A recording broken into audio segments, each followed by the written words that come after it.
Hi viewers, మనం వచ్చేసి మంచి బహుమతి అనేటువంటిది 5వ తరగతి ఫస్ట్ లాంగ్వేజు తెలుగు చూస్తూ ఉన్నాము. ఏపీ గవర్నమెంట్ది. పిల్లలు పబ్లిక్ బుక్స్, తర్వాత కామిక్స్ బుక్స్, కథల పుస్తకాలు, పుస్తక ప్రదర్శనశాల అనమాట. ఇది ఎక్కడో జరుగుతూ ఉంది. సో ఇప్పుడు అంతా స్కూళ్ళల్లోనే పుస్తక ప్రదర్శనశాలని ఏర్పాటు చేస్తూ ఉన్నారు.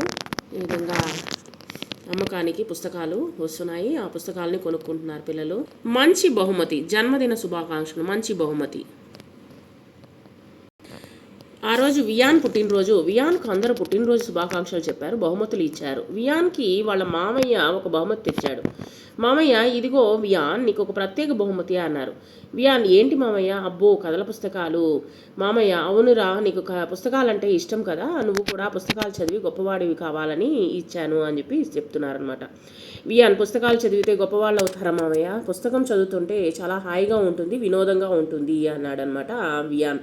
మామయ్య, నిజమే, వినోదంతో పాటు బోలెడు విషయాలు తెలుస్తాయి. మీకు తెలుసా, మన మహాత్మా గాంధీకి పుస్తకాలంటే చాలా ఇష్టము. తన ఆలోచనలను పుస్తకాలే ప్రభావితం చేశాయని ఆయన చెప్పేవారు. పుస్తక పఠనానికి ఎక్కువ సమయం వెచ్చించేవారనమాట. The kingdom of God is within you అని పుస్తకము తనని అహింస వైపుకు నడిపించిందని బాపూజీ చెప్పేవారనమాట. తన అభిప్రాయాలంతా ప్రజలు చదివి తెలుసుకోవాలని గాంధీజీ ఎన్నో వ్యాసాలు, పుస్తకాలు రాశారు.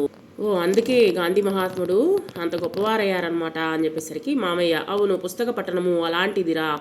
అంతెందుకు, భగత్ సింగ్ను ఉరి తీసే ముందు కోరిక ఏమిటో చెప్పమన్నప్పుడు ఆయన కోరిక ఏమిటో తెలుసా? ఏం కోరాడు మామయ్య అంటే, మామయ్య తనకిష్టమైన లెనిన్ రచించిన రాజ్యం విప్లవము అనేటువంటి పుస్తకాన్ని చదవాలన్నాడు. తనను ఉరి తీసే ముందు తనకు ఆ పుస్తకాన్ని చదవడానికి కాస్త సమయం ఇవ్వమని అడిగాడు. పుస్తకం పూర్తిగా చదివాక ఉరికంబం ఎక్కాడనమాట. పుస్తకాలు చదవడం అంటే ఆయనకు అంత పిచ్చి.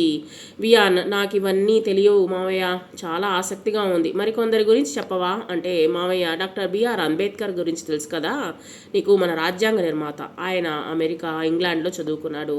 తిరిగి భారతదేశానికి వచ్చేటప్పుడు ఆయన తెచ్చుకున్నది పుస్తకాలే, అక్కడ నుంచి తీసుకొచ్చింది పుస్తకాలే అనమాట.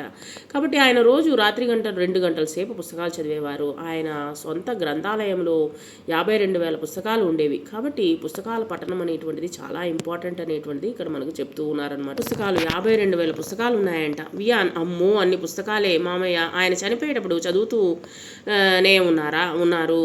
ఆయన 32 పుస్తకాలు రచించారు. ఆయన తన జీవిత కాలంలో 23 పట్టాలు, డిగ్రీలు సాధించారు. భారతదేశ చరిత్రలో ఆయన ప్రత్యేక స్థానం సంపాదించుకున్నారు. ఇంకోటి తెలుసా, ఆయన అందరికన్నా ముందు గ్రంథాలయంలోకి వెళ్ళి పుస్తకాలు అన్నీ చదివి ఆఖరణ బయటకు వచ్చేవారనమాట ఈయన. మామయ్య, ఇది మంచి అలవాటురా. సరోజిని నాయుడు తెలుసా, ఆమెకు కూడా మీలాగే పుస్తకాలంటే బోలెడు ఇష్టమట. చదివేటప్పుడు ఏమైనా సందేహాలు వస్తే ఇంట్లో వాళ్ళను, టీచర్లను అడిగి తెలుసుకునేదాకా ఊరుకునేది కాదట. 13 ఏళ్లకే సరోవర రాణి అనేటువంటి పుస్తకాన్ని రాసి అందరిలో శభాష్ అనిపించుకుందంట. వియాన్, మా సీను కూడా అంతే మామయ్య. పుస్తకాన్ని చదివినంతసేపు ఇదేంటి అదేంటి అని ప్రశ్నలు అడుగుతూనే ఉంటాడు. మామయ్య, అలా అడిగి తెలుసుకుంటేనే మనం చదివేది అర్థమవుతుంది. మెల్లమెల్లగా చదవడము ఒక అలవాటుగా మారుతుంది.